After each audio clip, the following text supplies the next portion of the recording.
Our adventure begins as we touch down in the Eastern Cape, a land of rugged beauty and coastal charm.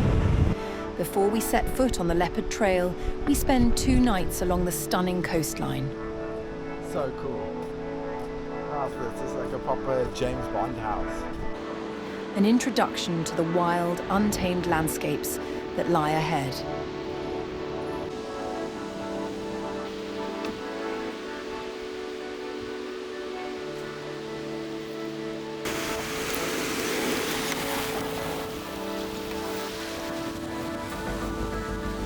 How's this, hey?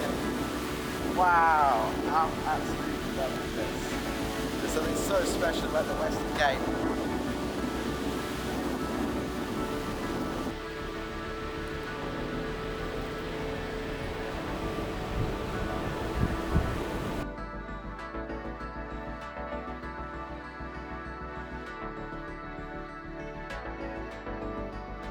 This journey on the Leopard Trail was more than just a hike.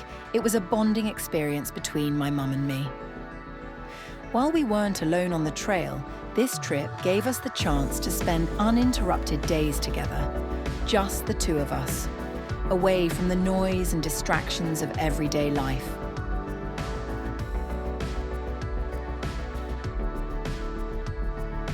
This trip was originally meant to be a girls' hike, but as fate would have it, a spot opened up. My mum, never one to miss an opportunity, asked if I could join. And so I became the only guy in a group of awesome women. Along the way, I had the pleasure of meeting some truly inspiring ladies, each one bringing their own energy and spirit to the adventure. Here, by the coast, the rhythm of the waves meets the wide, open skies. The coast offers its own form of tranquility, a perfect place to rest, recharge, and prepare for the journey that awaits us inland.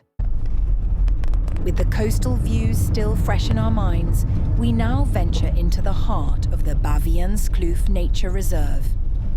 A world apart, the landscape shifts from sea breezes to rugged mountain terrain as we prepare to start the Leopard Trail. As we settle into the first campsite, it's time to talk about how the hike works.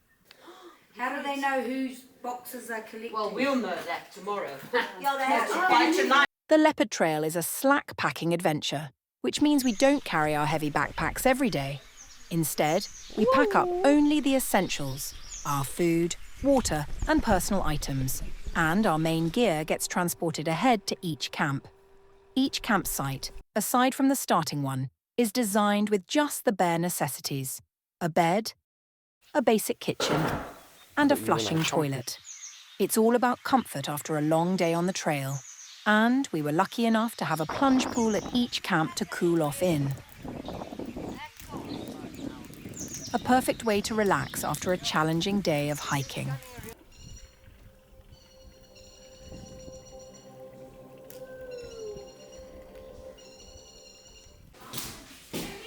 The first morning of the hike arrived with a sense of anticipation.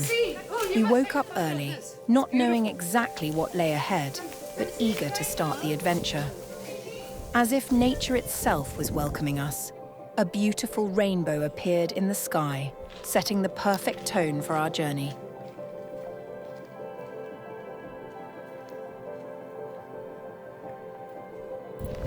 How is that for a photo? Flipping hell. Love that. Looking for yourself. Yeah.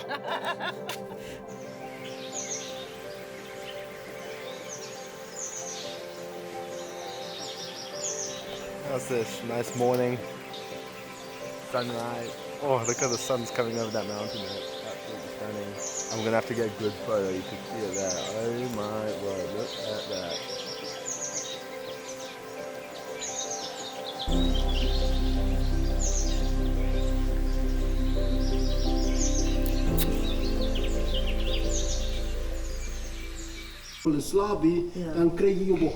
Before we left the main camp, we had a short safety briefing. It was important to understand the terrain, the wildlife, and how to stay safe in the wild. We were reminded to stick together, to be aware of our surroundings, and to always respect the environment we were about to explore. With that, we were ready to embark on our adventure, prepared and excited for what lay ahead.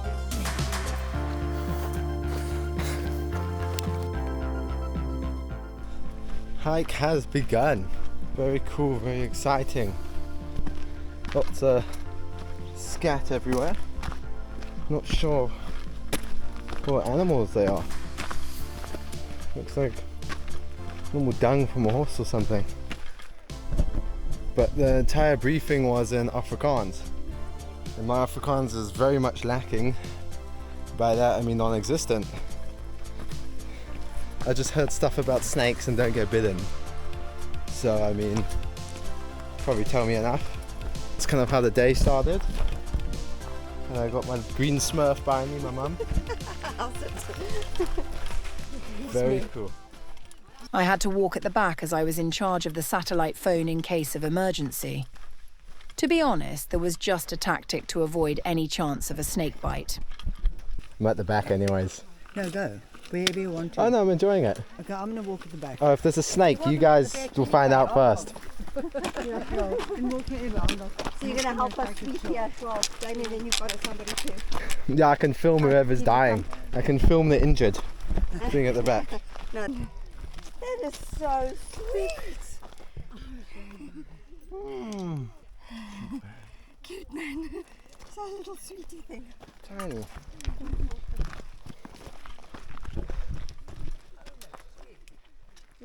Little tortoise or a land turtle.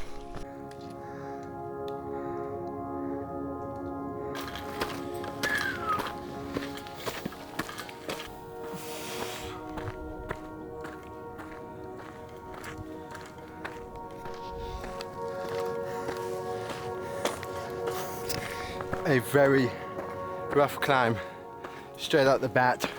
Wow, very rough climb. The hike started with a steep climb, warming us and kicking us into gear for the rest of the adventure.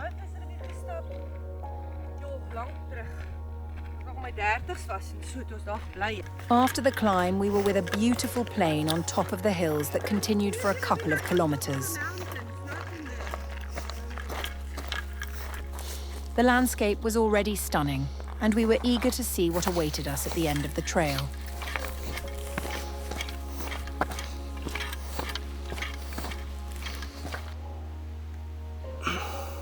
Along the way, we were met by a tortoise, calmly going about its business. And, just ahead, a beautiful cave revealed itself. With the body of water nestled at its base, it was an amazing sight. However, while the scenery was breathtaking, the water itself wasn't exactly inviting. The hot summer season had left the water still and stagnant, definitely not safe to swim in. It's easy to imagine, though, that during the wet season, when the water's flowing, this place would be nothing short of magical. Being a couple hours into the hike already, we used this location to eat and refuel. Some seasoned hikers even decided this may be a good spot for a quick nap. Leaving the cave behind, we felt re-energized, ready to take on the next stretch of the trail. But what we encountered next was something that excited most of the group, while for me, it was something else entirely. Ahead of us stood a group of horses, majestic, calm, and absolutely adored by the women in our group. For me, though, not so much. Let's just say they're not exactly in my comfort zone. At first, we assumed they were wild, wandering freely through the landscape. But as we got closer, it became clear they weren't wild at all. They were completely at ease with humans, even seeking out attention and happily accepting a few pats. A surprising and unforgettable moment on the trail. But I'm like, I actually want my apple, but I'm gonna have to share. I'm gonna not keep. The hike continued for a few more kilometers, the anticipation growing with each step. We knew we were getting closer to our first campsite, but we had no idea what was waiting for us. And when we finally arrived, we were pleasantly surprised. In the middle of nowhere, surrounded by untouched wilderness, we found unexpected comforts. A fireplace, power in the main kitchen cabin, and even a plunge pool to cool off. After a long but incredible first day on the trail, exhaustion set in, but so did a deep sense of contentment. The evenings from this night forward followed a simple yet perfect routine, cooling off in the plunge pool, lighting a fire, and gathering around for dinner. Each night, a different person took charge of cooking, adding their own touch to the experience. After a day of hiking, there was nothing better than sharing a meal. And then, it was time to rest. We climbed into our sleeping bags in the glass cabins, gazing up at the endless night sky, falling asleep to the quiet hum of nature, ready to take on whatever the next day had in store.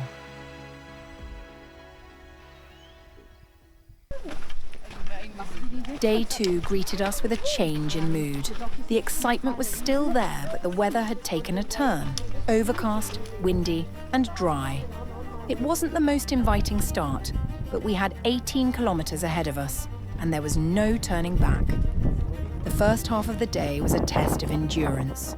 The trail curved around the mountains with steep ascents that seemed to go on forever. The landscape, though vast, wasn't the most eye-catching, and I didn't film much. We were too focused on pushing through.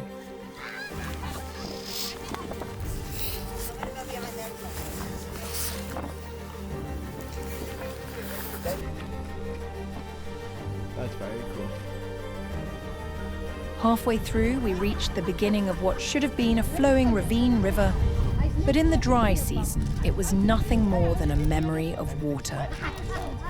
It was a good place to rest and refuel before the second stretch of the day.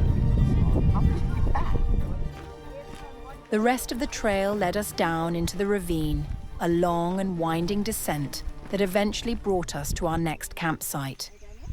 This night, there was no lingering around the fire, just a quick braai, a few quiet conversations, and then straight to bed. After battling the elements all day, everyone was ready to rest. Got you and I chomping together. Day 3 started early, really early. Mum and I took our time with breakfast, enjoying a rare slow moment before the longest and toughest hike of the trail. Some of the group, however, had their own way of warming up for the day, opting for a 5 a.m. smoke to get their endorphins going. Mum and I hiking away. There we go. Oh, let's start to the day. Little steep section. Ah, nice to test out those sore legs, hey? Check that out. Start of day 3. At 23 kilometers, this hike was not for the faint-hearted. The weather, at least, had turned in our favor, a welcome change from the previous day's struggle. We started deep within the ravine, blatant leopard country, before quickly being met with the first of 3 punishing climbs. Steep, relentless, and testing every muscle we had. Up and down through the valleys, this hike was nothing short of brutal. Don't get your toes wet, Mum. But eventually we reached the halfway mark, stopping at the top of a washed-up riverbed, shaded by massive trees. A perfect spot to catch our breath. Oh, found it. Sand patch. Yeah. Or, in my case, take a quick nap.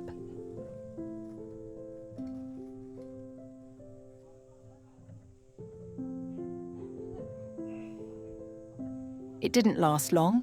Before we knew it, we were back on our feet, pushing through the second half. This time, though, the skies opened up, and the last 10 kilometers treated us to beautiful weather as we followed the dried river down the ravine.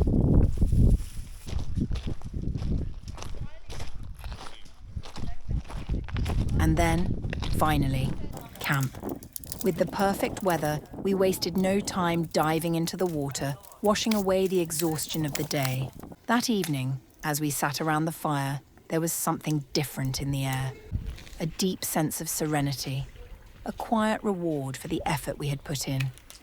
This was, without a doubt, one of the most rewarding days of the trail.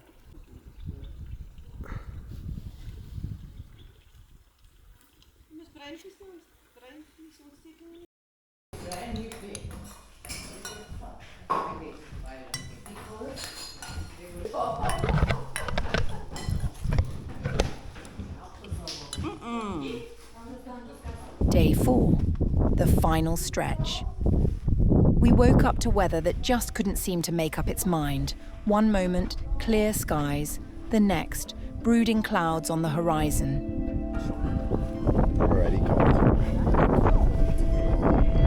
So where have you got a fleece on?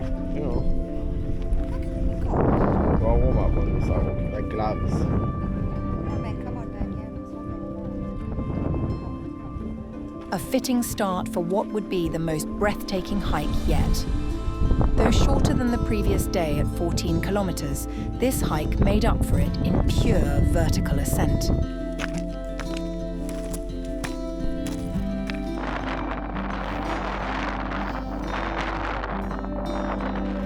It was relentless, but I'd do it again, and again, and again, for what we saw at the top.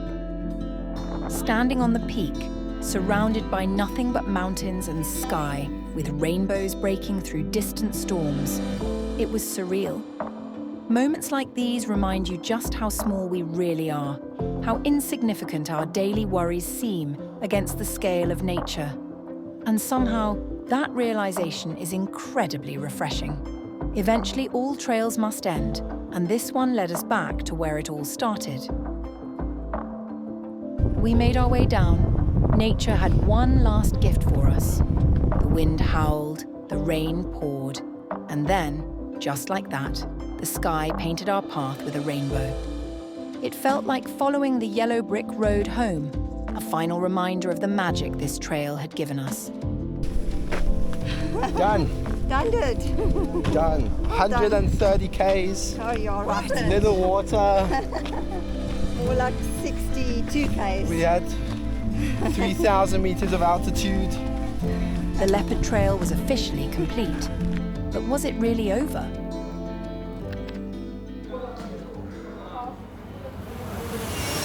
No, it was not. We had booked one more day, because why stop now? A waterfall hike was calling, separate from the 4-day experience, and we weren't about to pass it up. And we definitely saved the best for last. This last hike, we finally got running. Fresh mountain water. What better way to end off our adventure?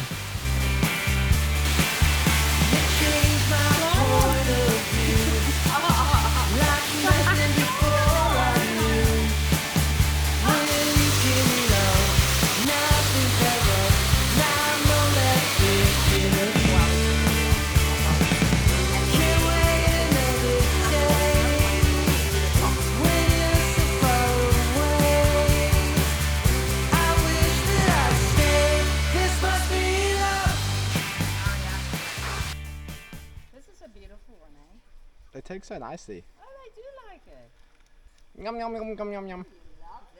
And just like that, our adventure came to an end.